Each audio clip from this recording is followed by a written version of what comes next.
Pressure least है और left atrium में मैक्सिमम है, तो प्रेशर ग्रेडियंट इनमें मैक्सिमम होता है, मिनिमम नहीं होता। लेकिन राइट ये हो गया, लेफ्ट वेंट्रिकल और एरोटा में भी हमारे पास प्रेशर ग्रेडियंट मैक्सिमम है। अगर मिनिमम होगा तो एरोटिक वाल्व ओपन नहीं होगा। तो लेफ्ट वेंट्रिकल जब कंट्रैक्ट कर रहा है उस वक्त हमारे पास लेफ्ट वेंट्रिकल का प्रेशर मैक्सिमम है, एरोटा का प्रेशर कम है, क्योंकि एरोटा में पहले से ब्लड कम है, इस वजह से उसका प्रेशर कम है, तो इस वजह से एरोटिक वाल्व ओपन होगा। रह गया pulmonary artery and left आर्टरिया।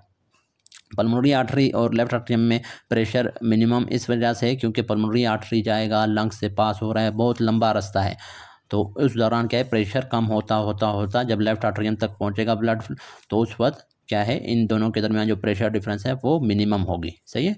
In which brain part neural activity increases before a skill movement. Skill movement के लिए कौन से पार्ट ऑफ द ब्रेन में न्यूरल एक्टिविटी इंक्रीज होती है, पूछ रहा है स्किल मूवमेंट के लिए कौन सा part of the brain responsible है, वो है cortical association area.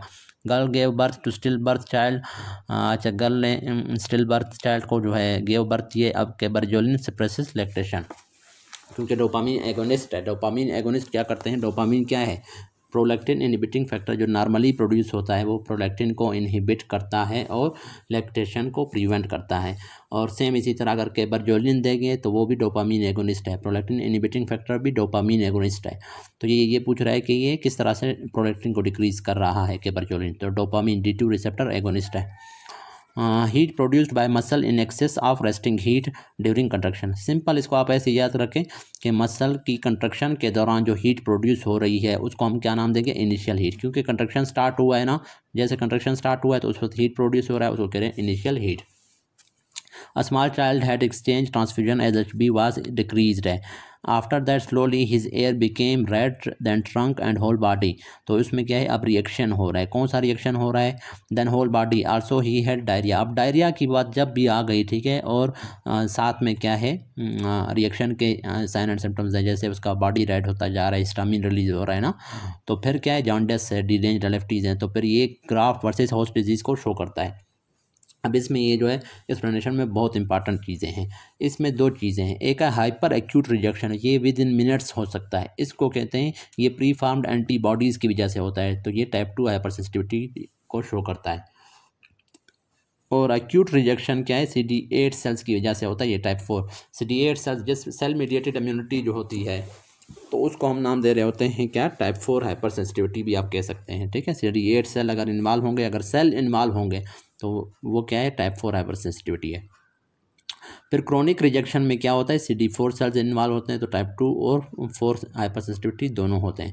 Graft versus host disease में टाइप 4 हाइपर सेंसिटिविटी रिएक्शन है, मतलब देखें एक एक्यूट रिजेक्शन में टाइप 4 है, एक ग्राफ्ट वर्सेस होस्ट में टाइप 4 है। डिफरेंस क्या है, type graft versus host disease में साथ में क्या हो रहा है, डायरिया, जबकि एक्यूट रिजेक्शन में डायरिया नहीं हो रहा। और क्रोनिक रिजेक्शन में क्या है, टाइप 2 और टाइप 4 दोनों प्रेजेंट हैं, और हाइपर एक्यूट सिर्फ टाइप 2 है, तो ये आपने रटने। Pregnant lady with labour pain and obstructed labour was taken to the hospital but died before reaching to the hospital, most likely cause क्या है, तो ये है amniotic fluid embolism. Within 24 hour, अगर प्रेगनेंसी के या लेबर के with in 24 our में, उस दौरान कभी कभार आपको कंफ्यूज करने के लिए वो लॉन्ग बोन का फ्रैक्चर भी देते हैं, लेकिन क्या है लॉन्ग बोन का अगर फ्रैक्चर हुआ है तो उसके अगर 3 से 5 दिन के अंदर, 3 से 5 दिन में अगर डेथ होती है तो वो होता है फैट एम्बोलिज्म। लेकिन अगर क्या है विद इन 24 आवर हो रही है, चाहे लॉन्ग बोन फ्रैक्चर हुआ है चाहे लेबर के दौरान है प्रेग्नेंट लेडी, तो उसको हम हमेशा एमनियोटिक फ्लूइड एम्बोलिज्म कहेंगे।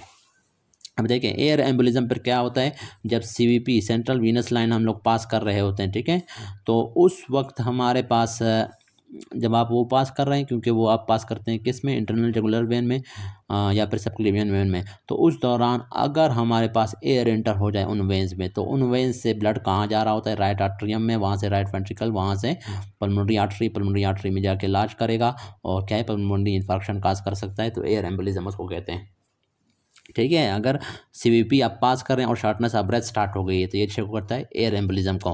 प्रेग्नेंट लेडी है प्लस लॉन्ग बोन फ्रैक्चर है, या फिर died on way to hospital है विद इन 24 आवर है, या ड्यूरिंग लेबर है, ठीक है, वो कहेगा प्रेग्नेंट लेडी है, उसको लॉन्ग बोन फ्रैक्चर है और क्या है वो हॉस्पिटल पहुँचने से पहले उसकी डेथ हो गई है, तो ये हमारे पास एमनियोटिक फ्लूइड है। या फिर वो कहेंगे प्रेग्नेंट लेडी है, उसको लेबर स्टार्ट हो चुका है और उस दौरान उसकी विद इन 24 आवर डेथ हो गई, तो वो भी एमनियोटिक फ्लूइड एम्बोलिज्म है। सडन डेथ है प्लस सडन शार्टनेस ऑफ ब्रेथ है, ये फिर पल्मोनरी एम्बोलिज्म है।